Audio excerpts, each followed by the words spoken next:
Hi everybody, it's Harvard lawyer Lee. Sam Bankman-Fried wants out of the hellhole of a Bahamas prison he's in. While it does seem that SBF is getting some special treatment, it doesn't seem like much, considering he's accused of paying the Bahamian government officials millions of dollars over the past few weeks. I guess all the reports of inflation are true. Hundreds of millions of dollars just doesn't go as far as it used to. Let's start with the point that apparently Fox Hill, where SBF is being held, is a nightmare of a prison. Amnesty International thinks so. The U.S. State Department thinks so. And now SBF may be a believer too. A week ago, the day before SBF was about to testify before Congress, the U.S. filed a criminal indictment against SBF, accusing him of wire fraud, securities fraud, commodities fraud, and even election finance fraud. Bahamian officials whisked SBF from his $30 million penthouse to Fox Hill prison. The State Department says Fox Hill, which is the Bahamas' only prison, has harsh conditions due to overcrowding, poor nutrition, inadequate sanitation, poor ventilation, and inadequate medical care. Prison cells that are just 6 by 10 house 6 inmates. Clean drinking water is not always provided. Inmates have to use buckets instead of toilets. The prison does not have enough beds for all the prisoners, and cells are infested with rats, maggots, and insects. But from what we understand, Sam Bankman-Fried has gotten only a partial taste of what the prison is all about. The U.S. asked that SBF be extradited back to the U.S. SBF said he was going to fight extradition, which could have bought him a year or more, but is almost certainly doomed in the end. Probably SBF thought he would be able to fight extradition from the comfort of his Bahamas penthouse. And last week, he appeared in a court in the Bahamas and requested bail. He didn't get it. Instead, he was sent back to the infamous Fox Hill prison. My personal guess, purely a guess, is that Sam Bankman-Fried never thought he would spend any time in the inside of Fox Hill. Here's what makes me speculate about that. Sam Bankman-Fried and his company FTX were located in the Bahamas. As FTX was crumbling, SBF opened up FTX's coffers for customers from one country and only one country, the Bahamas.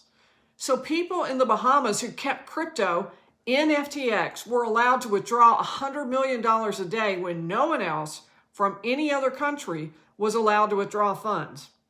SBF gave an interview to crypto YouTuber Tiffany Fong, and here's what SBF said about why he gave the Bahamian people special treatment. The reason I did it was it was critical to the exchange being able to have a future, because that's where I am right now. And you do not want to be in the country with a lot of angry people in it. And you do not want your country to be incorporated in a country with a lot of angry people in it. And so it was, realistically speaking, it's shitty. But the pathway forward for FTX involved Bahamians not being pissed at it.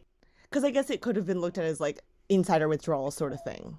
Oh, it wasn't insider withdrawals. No, this was trying to create a regulatory pathway forward for the exchange.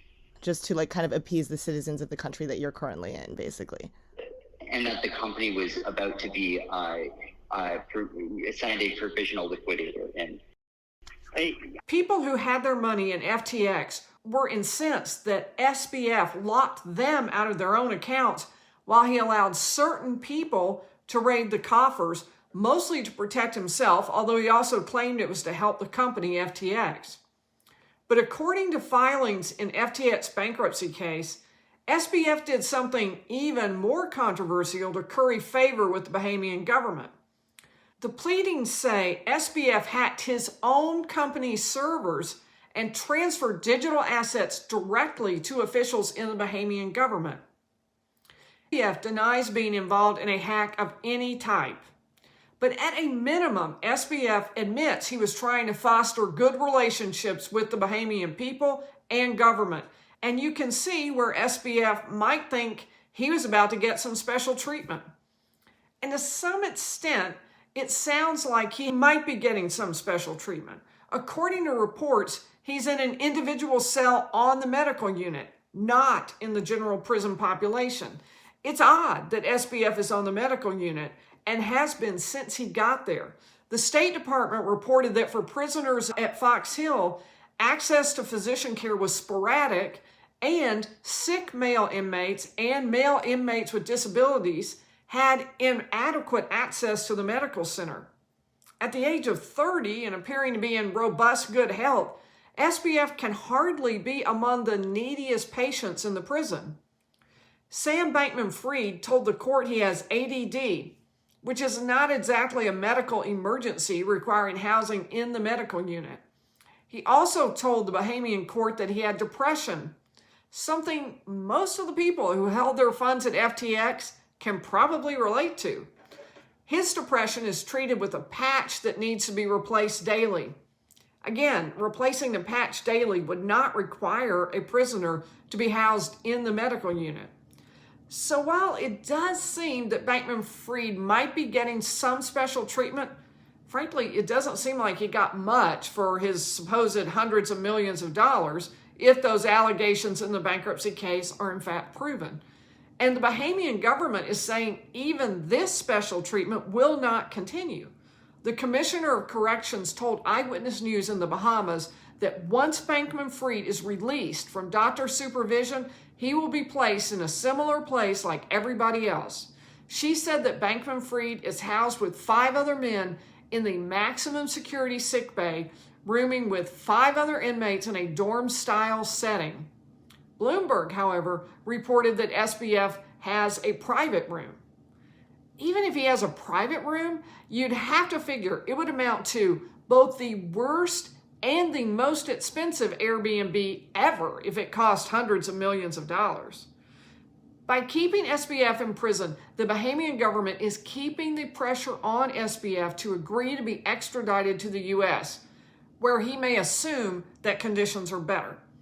As of the time I made this video, SBF still had not agreed to be extradited back to the U.S., although it seems he wants to agree. Yesterday, SBF came to a hearing reportedly to agree to extradition, but the hearing quickly descended into confusion for everyone.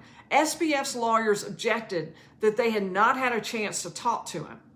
However, reports have continued today that SBF wants to agree or even has agreed to be extradited to the U.S. to stand trial on the 8 counts filed against him. To follow the SBF and the FTX saga, like and subscribe, and I'll see you in the next video.